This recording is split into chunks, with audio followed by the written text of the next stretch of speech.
You'd think warehouses didn't breathe, but this one did. It let out long, low moans as the metal beams creaked under the weight of something unseen. The fog had swallowed the district whole, blanketing the industrial block in a ghostly silence. The kind of silence that made your skin crawl and your gut whisper, "Don't go in there." But Officer Emma Thompson had learned long ago when her K-9 partner, Ace, barked at nothing, it never turned out to be nothing. It was 4:47 a.m., a quiet Tuesday, the kind where you'd expect a false alarm from a broken camera or maybe a raccoon tripping motion sensors. But dispatch hadn't called this in. Emma was off route, taking the long way back to the station. Something had felt off as they passed the rusted gates of the Willock storage facility. Ace had gone rigid, his ears pinned forward, nose twitching like a trigger. And then came the growl. "Easy, boy," Emma whispered, hand resting on the Glock at her side. Ace ignored her. The German shepherd lunged forward, barking at the warehouse's side door, pawing and clawing like he knew something or someone was inside. Emma had seen Ace track down missing hikers, corner drug runners, and once pull a toddler from a lake. But this bark had something different behind it. Urgency, panic, almost grief. She unholstered her flashlight, heart hammering in her throat, and stepped into the shadows. If this kind of raw, real-life animal heroism speaks to you, don't forget to subscribe to our YouTube channel. Because every bark tells a story, and some might just save a life.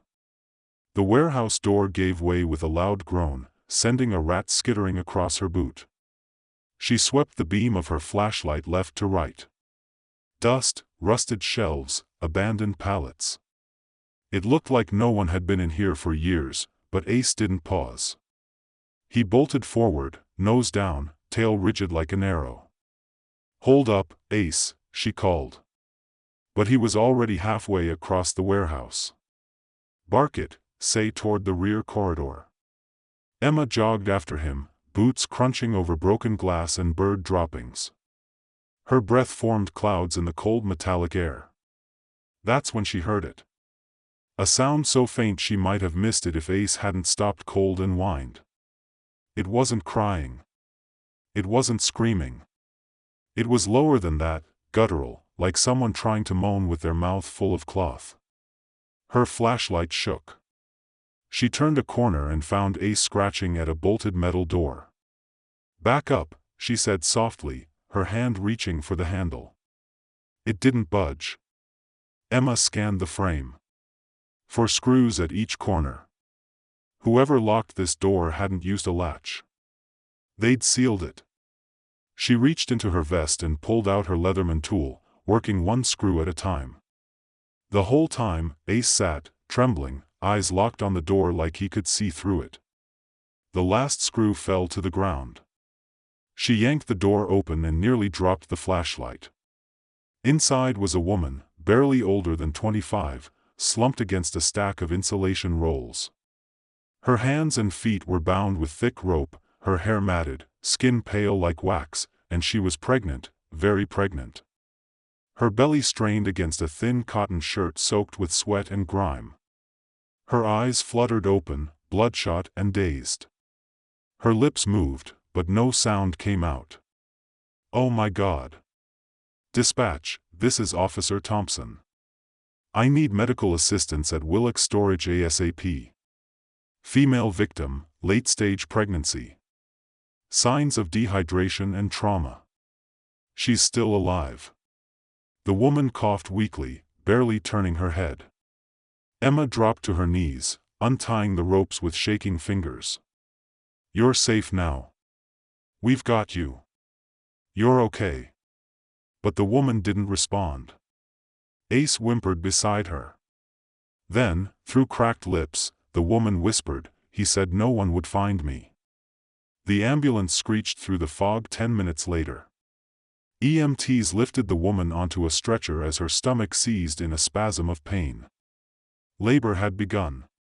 Emma followed close behind, still replaying the scene in her head, the ropes, the darkness, the stink of mold, the fear, and that phrase, "He said no one would find me." Who was he? Why was she there? Why was no one looking for her? She turned to the EMT. Did she give you a name? The woman groaned and, between gasps, choked out, Tell Michael, they found me. The name sparked something. Emma opened her patrol app and searched missing person reports. Nothing matched. She checked again. Still nothing. Either this woman had never been reported missing, or someone filed the report and lied about the details.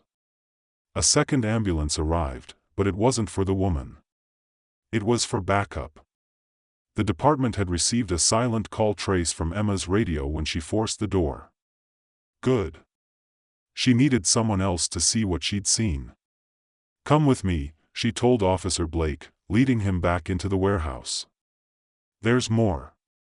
Ace had stayed behind, still sniffing the floor.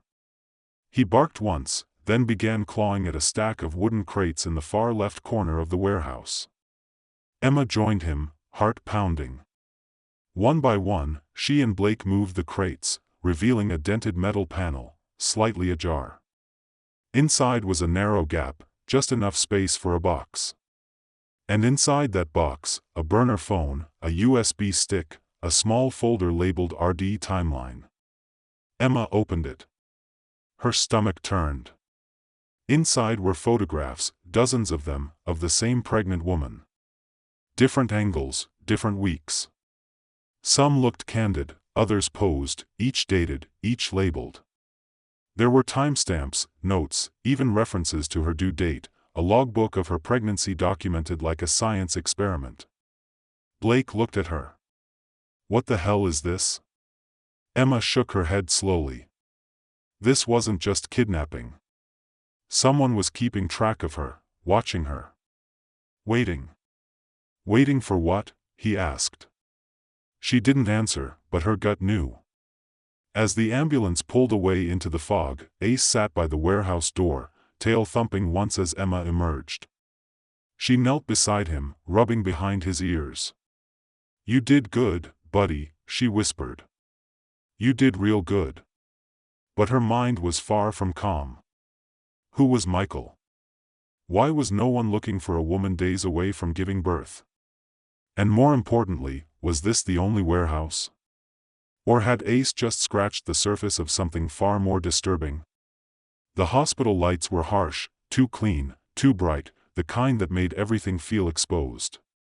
Officer Emma Thompson stood near the double doors of the maternity wing, arms crossed, watching through the glass as doctors and nurses moved in and out of the delivery room like clockwork. The young woman they'd rescued, still unnamed officially, was in active labor. No family had shown up. No one had called. She was alone except for Ace. The K-9 was resting on the tile floor beside Emma's boots, his head up, ears alert, eyes glued to the room as if he understood this was far from over. Emma exhaled slowly. You sure know how to pick, Em, don't you? She whispered, reaching down to scratch behind his ears. Ace gave a low whine, tail thumping once. The name Michael echoed in Emma's head like a bell that wouldn't stop ringing. She'd spent the past hour digging through the system, searching everything from local voter rolls to private security databases. There were too many Michaels in the area. Michael Parks, Michael Jennings, Michael Dawson. Wait, that one. Michael Dawson. She pulled up his file. CEO of a mid-level biotech company, lived in the upscale part of town. Wife's name, Rachel Dawson. Emma's heart skipped. She called dispatch. Can you confirm if Rachel Dawson was ever reported missing? A pause. Affirmative. 3 weeks ago. Husband filed the report. Claimed she left voluntarily. No signs of foul play. Emma blinked. Voluntarily? Yep. He said she cleaned out a joint bank account and ran off with a man she'd met online. Emma almost laughed. Rachel Dawson, the woman who could barely speak when they found her, hadn't cleaned out anything. She hadn't run anywhere. She'd been stuffed into a locked room and left to give birth alone. Emma slid her badge across the receptionist's desk and got access to Rachel's hospital room just as a nurse stepped out. "She's stable," the nurse whispered. "Baby's coming. Could be hours, though. She's strong. Just really dehydrated and terrified." Emma nodded and stepped inside. Rachel lay in bed, sweat matting her hair to her forehead. Her belly rose and fell with each breath, and her hands gripped the blanket like it might disappear. She looked up. "You came back," she whispered. "I told you I would," Emma replied gently, taking a chair by her bedside. "I need to ask you a few questions. You don't have to answer anything you don't want to." Rachel nodded slowly. "Is he here?" "Who, Michael?" Emma shook her head. "Not that we know of, but I need to understand what happened." Rachel closed her eyes. Her lips trembled. "He said I was a liability." Emma leaned forward. "Why? What did he mean?" Rachel's voice dropped to a whisper. "I was going to testify against him. Against the people he works with." "Testify for what?" "Fraud, illegal trials. They were paying women to carry children and then disappearing them before they gave birth. Selling the babies, private clients, overseas adoptions off the books." Emma's stomach turned. "And you were part of this?" Rachel nodded, tears streaking her cheeks. "At first, I didn't know. I thought it was legit surrogacy stuff. I handled some of the documentation. Then I saw the same names reappearing. Women who didn't make it past the 8th month. And when I tried to leave, they locked me in that place.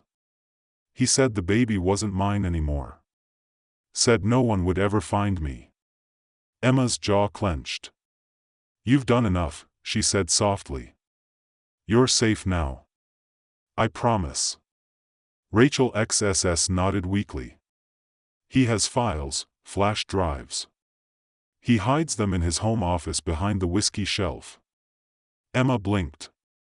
That was oddly specific, but it matched the burner phone and folder they'd already found. This was bigger than a domestic abuse case. This was organized trafficking. Back at the station, Emma filed her preliminary report and requested a formal investigation into Michael Dawson. But it wasn't easy. The man was well-connected, a campaign donor. Multiple judges owed him favors. If they were going to get inside that house, it would require more than suspicion. It would require proof. And that's when she remembered the USB drive. She unlocked the evidence box and plugged the stick into a secure station terminal. Dozens of folders, some labeled with dates, others with women's names. Inside each folder were files, scanned contracts, blood test results, psychological evaluations, all under pseudonyms. And then came the videos. Emma clicked on one. The screen showed a woman bound to a hospital gurney, eyes wide, crying. A date timestamp in the corner. March 8th. Another file. April 14th, different woman. Same gurney. Same bindings. Same final month of pregnancy. Emma felt her stomach heave. They weren't just monitoring pregnancies. They were collecting them. She called her captain. Within an hour, the FBI was on site. "This isn't just a local case anymore," the agent in charge said. "This looks like cross-state human trafficking. We've been following threads on this for months, but this is the first solid lead." Emma nodded. She's the only one who made it out alive. For now, the FBI moved fast. They obtained a warrant for Michael Dawson's home and business office, but by the time they got there, he was gone.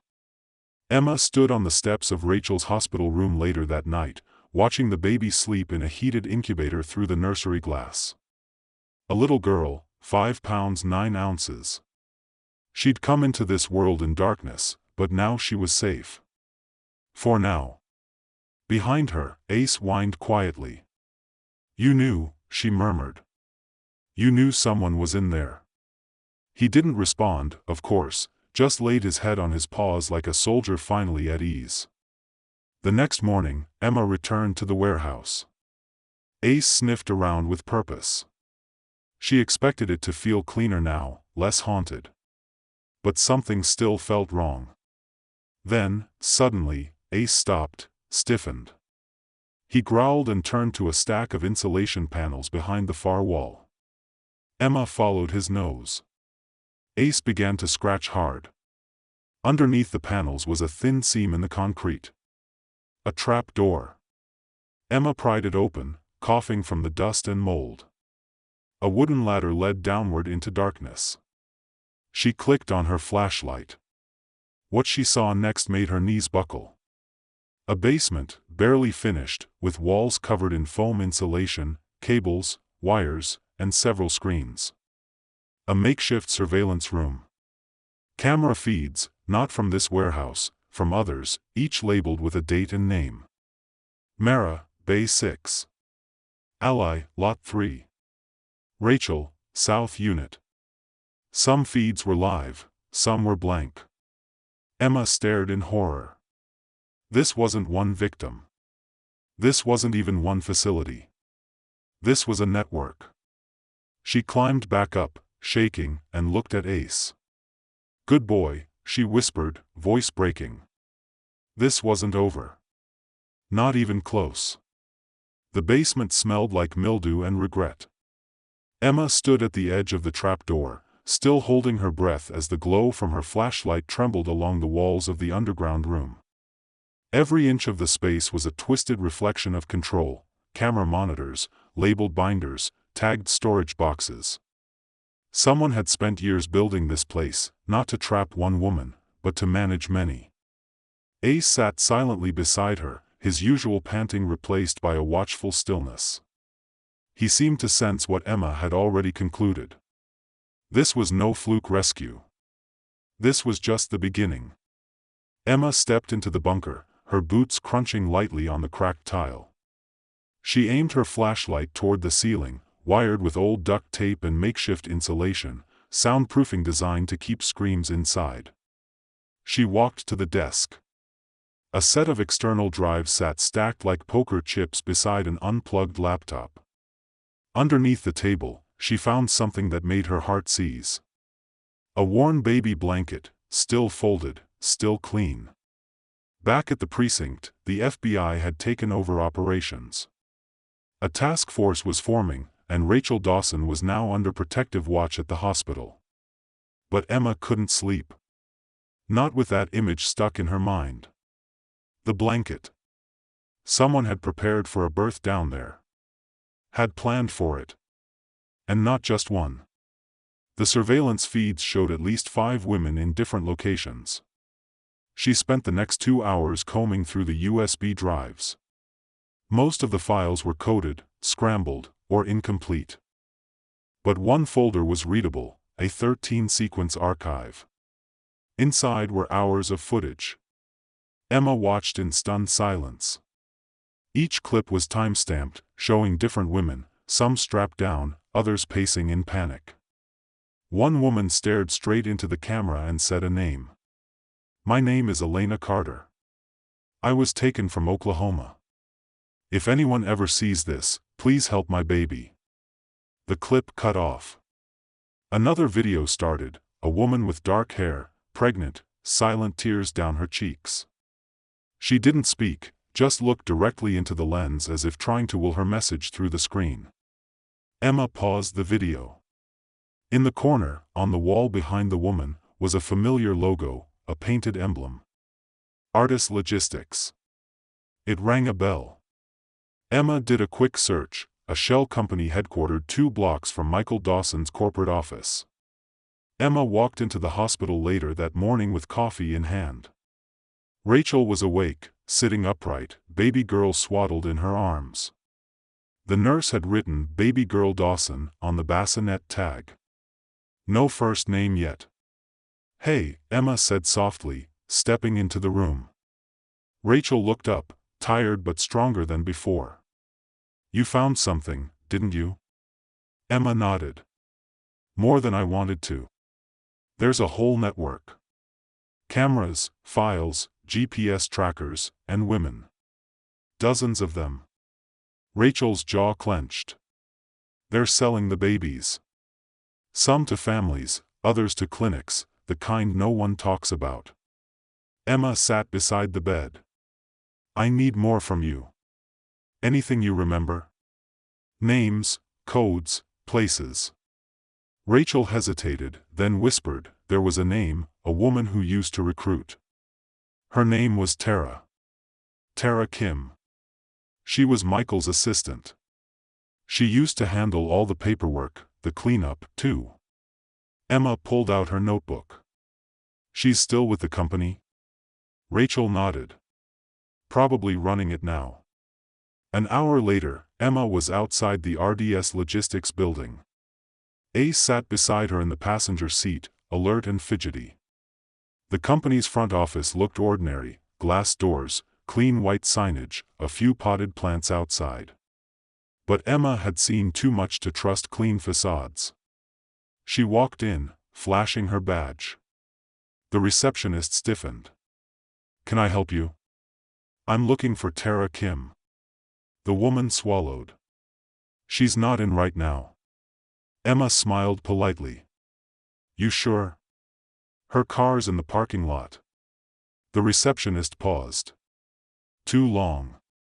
I'll wait, Emma said, stepping aside and planting herself on the lobby bench like she had all day. Ace sat at her feet, eyes fixed on the hallway behind the front desk. 10 minutes passed. Then something changed. Ace stood up, hackles raised, growl rumbling. Emma followed his gaze and saw a woman in heels, hair in a tight bun, trying to slip out a side hallway. Tara Kim, Emma called out, hand on her holster.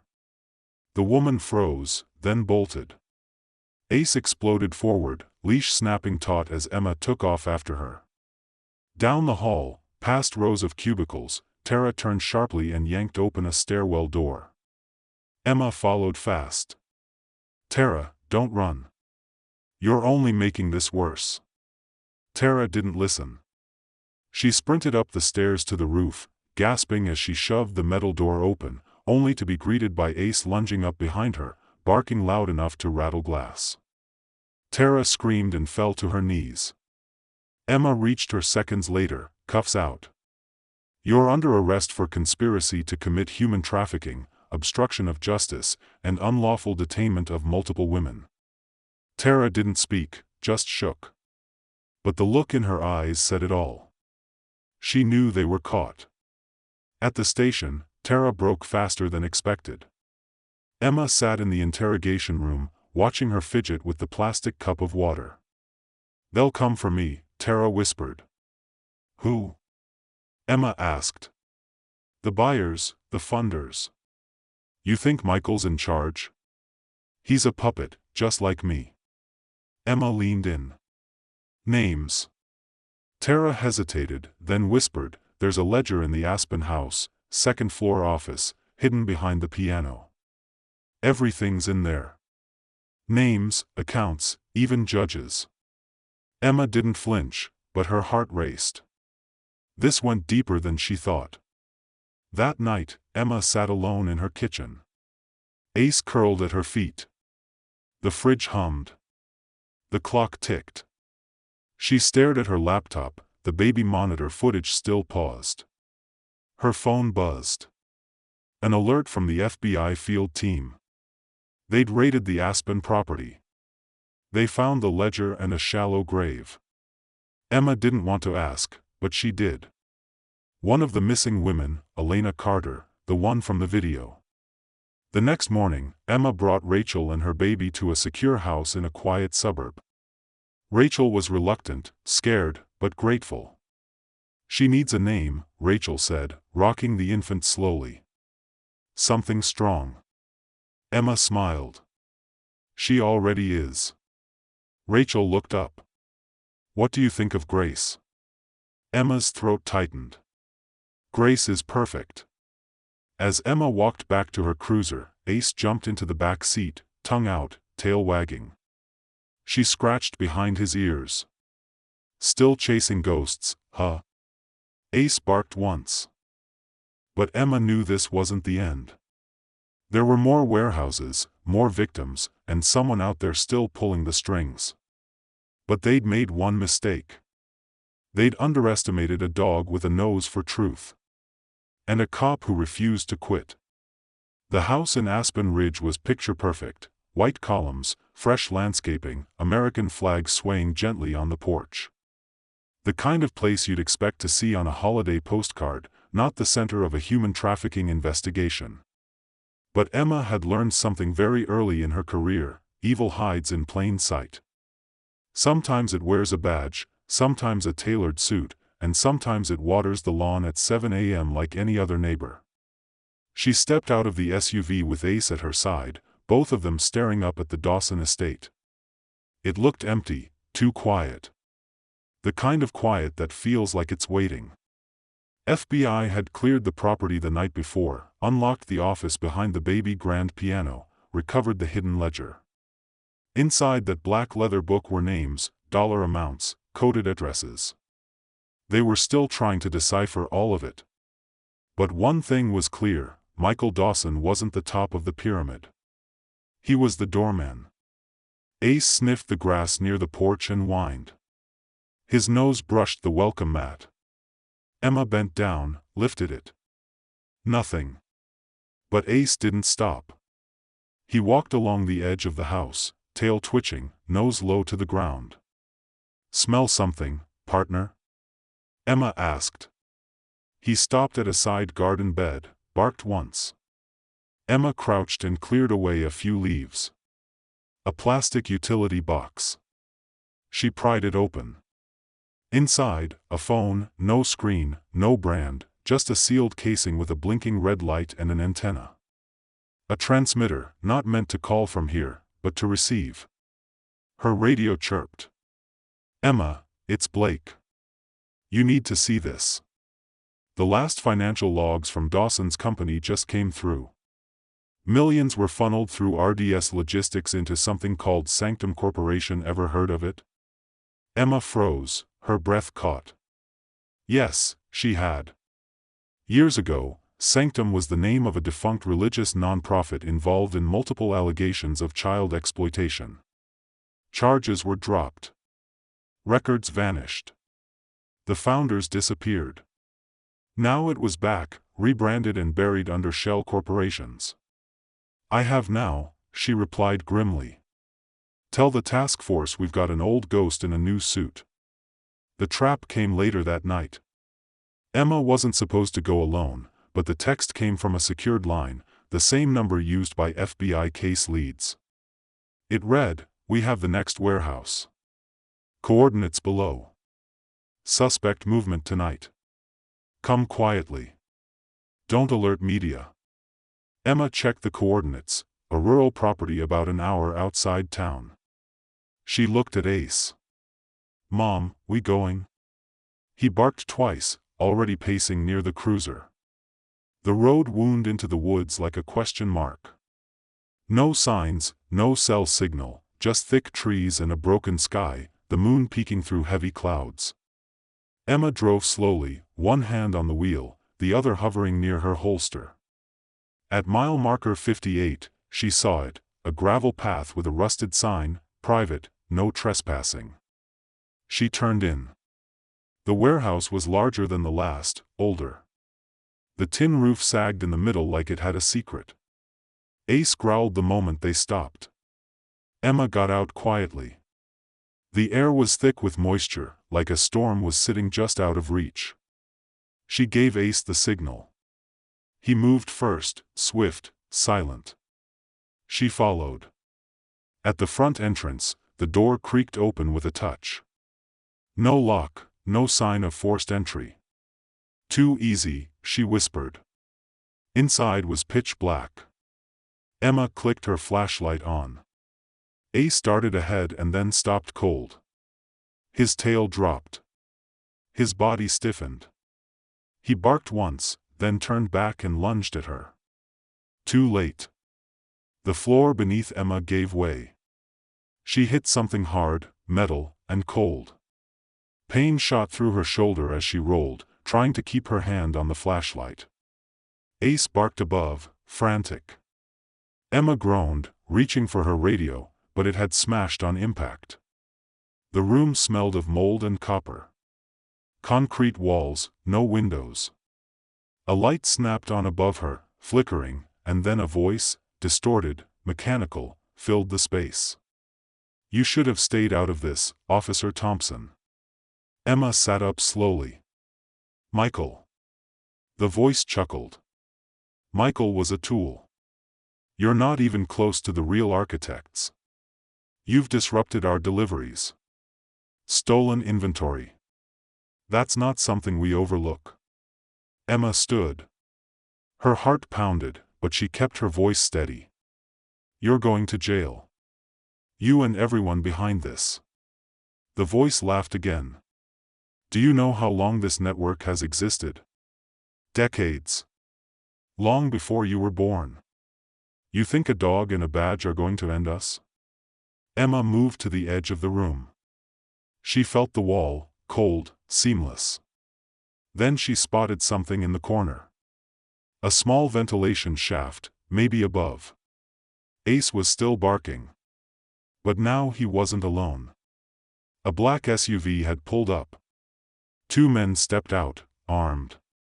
Ace growled low. The first man aimed a taser. Ace darted, fast as lightning, and bit down on the man's arm with surgical precision. The second man shouted, but Ace twisted and flipped the attacker off balance, then sprinted for the edge of the tree line, leading the men on a wild chase. Inside the pit, Emma heard the commotion. She smiled, blood trickling from a gash on her cheek. "You messed with the wrong canine," she muttered. She grabbed her pen light and crawled toward the vent. It was tight, but not sealed. She worked the screws loose with her multi-tool. It opened just enough. She slid through, scraping her arms, ribs, until she reached the other side, a utility hallway. She stumbled upward, found a metal door, and shoved it open. The night air hit her like a wave, and Ace was there, waiting, blood on his muzzle, a torn sleeve from one of the attackers in his teeth. "Good boy," she gasped, collapsing to her knees. Within minutes, backup arrived. The 2 suspects were caught, one unconscious, one begging for a deal. Inside the warehouse, they found more than expected: empty bassinets, hooks holding rooms with rubber mats and padded walls, and in one sealed drawer, passports, dozens of them, different names, same faces, all pregnant women. Later, in the hospital, Rachel clutched her daughter tight as Emma told her everything: the trap, the fake message, the new facility. Rachel looked at her, tears in her eyes. "You almost died." Emma smiled faintly. "I've got a stubborn dog and a strong gut. That helps." Rachel nodded. "And now what?" Emma looked out the window. "At dawn, we go after the real names, the ones behind the curtain." She paused, then said, "We found a name in the ledger, one that keeps showing up under donations to judges, city officials, and Sanctum Corporation." Rachel leaned in. "Who?" Emma said it slowly. "Senator Frank Whitmore." Rachel went pale. "He baptized our daughter. We used to go to his house for Christmas brunch." Emma nodded. "Welcome to the real America." That night, Emma lay on her couch, Ace curled beside her, snoring gently. She couldn't sleep. Not when she knew how far this thing reached. But tomorrow was coming, and they weren't done yet. Not by a long shot.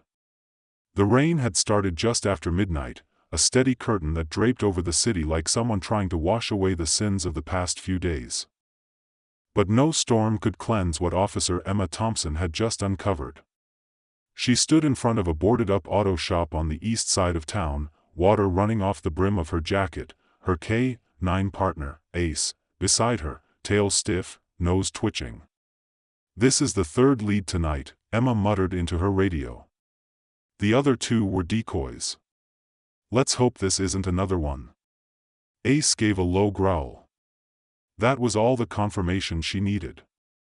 The tip had come from one of the arrested men at the warehouse ambush. After 6 hours in a federal holding cell and the promise of witness protection, he gave up the location of another site. He called it the room where they kept eyes on everything. A command center, a surveillance room. Emma moved quietly, flashlight in one hand, Glock in the other. Ace led, sniffing near the building's loading bay. The place was supposed to be condemned, but fresh tire tracks in the mud said otherwise. Back doors broken, Emma said softly. Looks recent. She pushed inside, boots crunching on scattered nails and broken tile. The smell was unmistakable, old oil, rot, and something else, stale bleach. They were trying to clean something up. Ace paused at a staircase leading down. He barked once, sharply. Basement, Emma said, heart pounding. Of course it's a basement. They descended slowly, one step at a time. The light from her flashlight hit something shiny. Rows of monitors. Some were cracked. Others still glowed faint blue. Emma stepped into the room, blinking. It looked like the control room of a small airport. A dozen screens showing grainy footage, hallways, storage units, locked doors, and faces. Women, all of them pregnant. Some pacing in tiny rooms, others strapped to chairs. Some crying, some eerily still. Oh my God. Emma's breath caught as she stepped closer. Labels sat below each screen, Unit C, Alley Bay 4. Sophia, North Post. Rachel. Rachel. Her stomach turned. Rachel had been watched every moment. They'd monitored her like she was a lab experiment. And she wasn't the only one. She clicked a few switches. A drawer popped open below the desk, filled with flash drives, receipts, even airline itineraries. She picked one up, a printed itinerary for a woman listed only as Marcy, from El Paso to Istanbul, with a delivery date marked, infant transfer, 38 weeks. Suddenly, Ace growled again. Emma turned just in time to see a shadow move past the staircase outside the room. She ducked behind the console, heart in her throat. Ace didn't bark. He crouched, still as stone, ready to spring. Footsteps, then voices, 2 male, 1 female. They said the cops were done searching. We come back in 2 weeks. Torch the place. Emma peeked around the corner. 3 people, one holding a gas can, another a black laptop bag. The third, a woman, held a phone to her ear. No, there's no one down here. We're just sweeping for files. That was all Emma needed. She stood and stepped out, gun drawn. Put the bags down, hands where I can see them. Chaos erupted. The woman screamed. One man pulled a gun. Emma fired once, striking him in the shoulder. He dropped. The second man ran. Ace leapt like a missile, bringing him to the ground in seconds. The woman tried to dash for the stairs, but Emma tackled her from behind. Within 30 seconds, it was over. Ace stood panting, proud. The monitors flickered behind them, still displaying women locked in hidden locations. Back at the station, the FBI took over the evidence again, but this time, Emma wasn't willing to step back. She demanded to stay on the task force. They let her in because she'd done what no one else could. She'd broken into the nerve center, the core of the operation. And what they found was worse than anyone feared. The flash drives contained not just footage and files, but live IP addresses to other warehouses across the country: Dallas, Orlando, Denver, Sacramento. Each location had one thing in common: it sat near an RDS logistics facility. But there was something else, something buried deeper in the data. Bank transfers, huge ones, donations from anonymous entities to a single trust account. That account was traced to a private organization registered in Washington, D.C. Sanctum Corporation. Emma sat in the FBI briefing room the next morning, her boots still damp, Ace sleeping at her feet. On the screen in front of them, a photo appeared, Senator Frank Whitmore, the same man Rachel said used to come to Christmas brunch. The same man whose name was written in the recovered ledger 3 separate times. He's clean on paper, the agent said, but the routing numbers match. His foundation, Future Families Initiative, made $10 million in unexplained donations to RDS subsidiaries over the last 6 years. Emma leaned back in her chair. He's funding it. The room went quiet until the lead agent said what everyone was thinking. Not just funding it, he may be running it. Emma returned to Rachel's safe house that night with the news. Rachel sat on the couch, rocking her baby, eyes heavy with worry. "Is it really that big?" she asked softly. Emma nodded. "It goes all the way to D.C. The warehouse you were in? Just one piece. We think there are at least 15 more." Rachel swallowed hard. "How many women?" "We don't know yet. Maybe hundreds. But they're not going to hide forever." Rachel looked down at her daughter. "She deserves better." "She's going to have better," Emma said. "Because of you." Later, Emma sat alone in her apartment, Ace curled nearby, chewing lazily on his rubber ball, tail wagging. She pulled out her phone and stared at the latest message from the FBI. New operation, code name, Widow's Nest. Target, Senator Frank Whitmore. She exhaled long and slow. The man who sat on committees for child welfare. The man who smiled into cameras about family values. The man who may have orchestrated the sale of innocent lives behind closed doors. She looked at Ace. "We're not done, are we?" He tilted his head.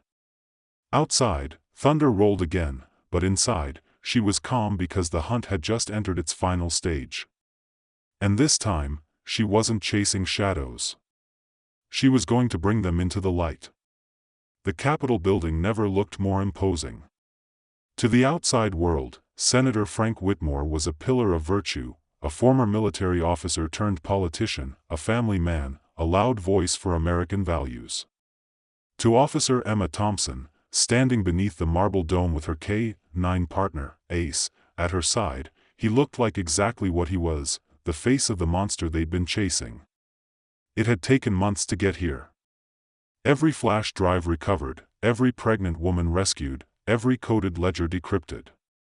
And at the center of it all, a network so deeply rooted in the country's most trusted institutions, it made Emma question everything she thought she knew about justice. But they'd done it. They had proof, unfiltered, unshakable, undeniable. And today, they were going to make sure the world saw it, too. The plan was set. FBI agents, U.S. Marshals, and a federal prosecutor were positioned outside the senator's office.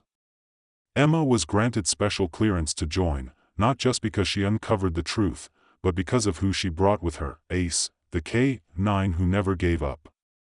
Inside the office, Whitmore was wrapping up a meeting. His voice carried through the door, confident, casual. Emma waited for the green light. 3 seconds later, it came. She pushed the door open.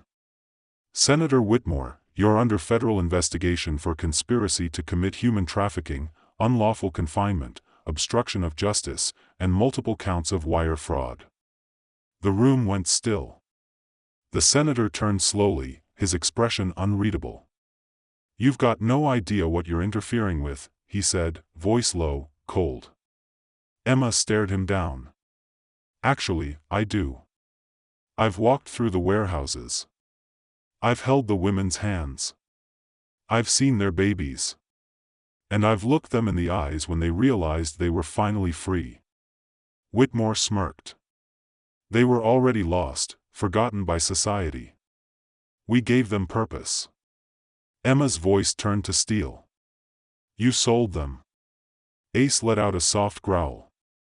The senator's security detail moved, but U.S. Marshals stepped in immediately. Whitmore didn't resist, but as they cuffed him and read him his rights, he turned to Emma and whispered, "Cut off the head, and the body just grows another. You're too late." Emma didn't flinch. "Maybe, but not for the ones we saved."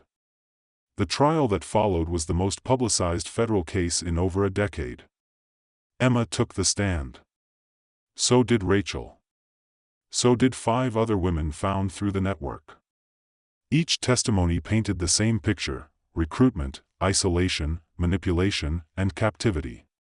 Whitmore pleaded not guilty, but the files from the surveillance room, the wire transfers, and the personal ledger told the truth. He was sentenced to multiple life terms without parole. Sanctum Corp was dismantled, its board dissolved. Nearly 30 co-conspirators were arrested across the country. The headlines called it the deepest wound in modern America. But to Emma, it was justice, long overdue. Months later, Emma visited Rachel in a small coastal town where she'd started a new life under a different name. Rachel looked stronger, brighter. Her daughter, Grace, was toddling around the porch with a toy stethoscope around her neck. "She says she wants to be a vet," Rachel said with a tired smile. Emma laughed. "Better than a cop." Rachel picked Grace up. "You gave us a second chance." Emma shook her head. "You saved yourself. I just happened to be there when Ace sparked." They stood in silence, watching the little girl chase butterflies in the garden. Then Rachel asked, "Do you ever think about the ones you couldn't save?" Emma hesitated. "Every night. But we saved her," she said, nodding at Grace. Rachel smiled, and for once, it reached her eyes. Back at the precinct, Ace had a new collar, blue leather with a gold badge stitched into the side. The department honored him with a medal, and he became the face of the new National K-9 Response Task Force, trained dogs who worked side by side with law enforcement to uncover human trafficking and exploitation. Emma was promoted to Special Liaison Officer for Victim Recovery. She trained officers, reviewed cold cases, and led outreach programs for survivors. But the nightmares still came. The darkness they'd uncovered didn't go away. It just hid deeper. Some nights, Emma would wake up, Ace asleep at the foot of the bed, and wonder just how many other places were still out there. How many other women were still waiting for someone to hear them. One crisp fall morning, Emma received a letter. No return address. Inside, a simple message: "You're not done. We're still out here." She folded the note slowly and looked at Ace. He was already up, pacing toward the door. At the very end, this wasn't just about catching one man. It was about the voices buried in silence, the lives dismissed, the truth denied. But Emma, Ace, and a team of believers had pierced that silence. They'd turned whispers into headlines. They'd turned victims into survivors. And maybe, just maybe, they'd inspired a few others to speak up, too. Thank you for following this powerful journey with us on our YouTube channel. If you were moved by Emma and Ace's story, we invite you to share this episode and help spread awareness about the real heroes, human and canine, who protect the vulnerable. Here's our question to you. Do you believe dogs like Ace should be part of every law enforcement team investigating human trafficking? Why or why not? We'd love to hear your thoughts in the comments. And remember, sometimes it only takes one bark to bring the truth to light.